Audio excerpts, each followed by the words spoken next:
G'day. Mark over at Self-Sufficient Me said to plant the carrots like this and thin them out when they get to about here. I know that the carrots are packed in there, but I was told to sow 2 per hole to see what happens, but they all germinated pretty well. And right now they look about like that.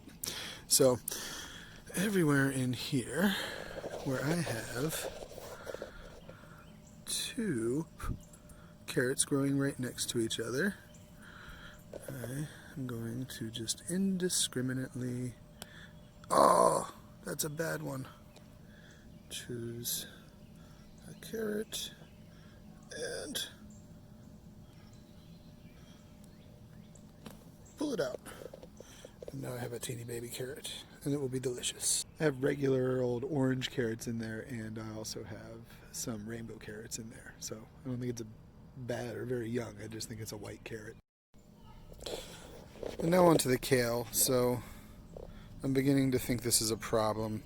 I watched a YouTube video that said that kale could handle being crowded, but I guess this is just overkill. So I'm either going to put it in the main garden or try transplanting. But if you watch that other video I put up, I'm very bad at transplanting. So wish me luck. As you can hopefully see, my radishes, though they are coming up,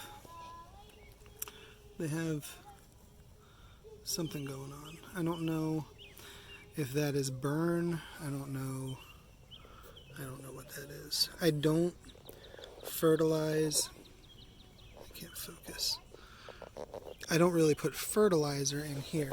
This medium was just the clay and leaf grow original mix that I turned up. I ended up having all these scraps from the tops of my fences, and I framed it out and have a little pile of what I think is old topsoil. It's really, really loose and sandy.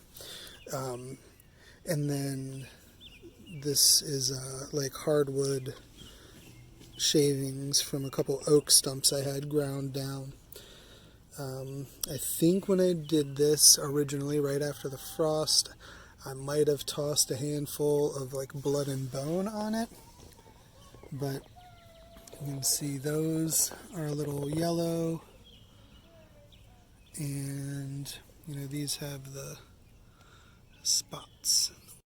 This over here is how the original garden was. This is like the leaf grow mulch, just with the clay that I turned over, and it stays pretty moist because there's like no drainage back here. And then that is also, I pretty much have the cabbages that I showed you last time, just in clay and leaf grow, just a very kind of light mix. It does look like my carrots are beginning to come up. I think that's what those are. I believe that's where I planted the carrots. I got a lot of weeds in here too, because the pile of topsoil I have has like been inoculated with weeds. That is the mound, and Lord knows how long it's been here. But yeah, it's very, very loose. This is sifted. I actually turned a bunch of it over. It's actually, it doesn't clump, but I mean, that's it, you know, wet from the rain the other day, but it's really easy for it to get sandy again, and those weeds just grow out of it. They just come out of it. Oak stump grindings. Again, I watched a video that said that you can grow in just, you know, shredded hardwood mulch. While we're back here, that's just the part of the compost that's been kicking this season. It's actually getting pretty good. I tried doing worm compost. I tried doing this underground, and it just turned into a stink pit. But I mean, this stuff is actually going pretty good. I don't know, I wouldn't call it worm castings just yet, but it's breaking down really well. I've got the Aldi hot composter. Oh, I got a lizard in here.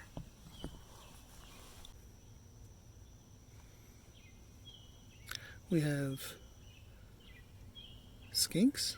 Probably a skink. I think that's what that is. Alright, buddy. Maybe he was munching on the bugs and stuff. That's fine. I like them. I don't like moles. Aldi hot composter. That's what we use. This is our like active, what we add compost to. I just decided, since we had this extra tote from camping, to take that, probably, I guess we'll do it monthly, put it in there to cook for a bit. I shake it around every once in a while. There are a bunch of holes in it for aeration, but I know I just can't put it right out because we do put the chicken bedding in there. And this pile back here is pretty old too. It's, you know, a season old, but it's all breaking down pretty well. And this has 1 million worms in it. I love it. This is my, okay, I missed all the worms. Anywhere you go in there, you can just grab a handful of worms, which is awesome. It's good for the chickens. I like throwing it to them, and you know, I'll just put handfuls of it in the garden, and that is what we use for, what I use for making these beds, at least partially. I've got this compost in it, and if I have a handful of worms, I'll just toss them in the garden. So they're not red wigglers or whatever you can buy to inoculate your compost, but I mean, worms is worms, I hope. And this morning I thinned them all down so they have room. The kale I thinned way down, and the spinach. The spinach was as thick as the kale was. So, I mean, there was a lot in the pot, but like I said, the video I watched said it could handle it. These are the Great Northern Beans. My oldest daughter has some that actually flowered, and they have little bitty beans on them. I don't think these do. And these were just from a pack of dry beans. Dandelions that me and my son decided to grow. He's 4. It was fun. These are peppers. Probably not that one. Might have to pull that out of there. So these I feel like I'm going to have to thin out as well, or transplant, since they're kind of big enough to mess with. And then these tomatoes, I feel like I have too many of them, but I'm just afraid to touch them because of the indoor starting fiasco.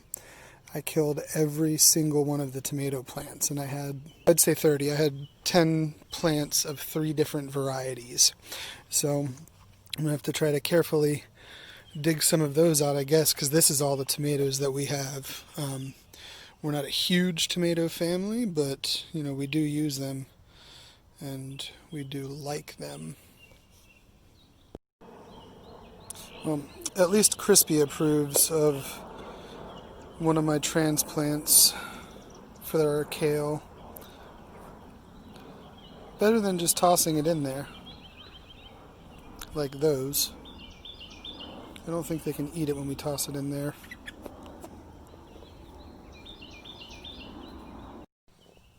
I had another pretty big pot, so I just transplanted some of that kale here because there was so much of it. I didn't want to just throw it all to the chickens. And you know, I hope this grows. They're looking a little floppy, but you know, it's been what, 10 hours in one water, so we will see. Oh, also, while I have you here, I'm wondering if I need to prune the greens.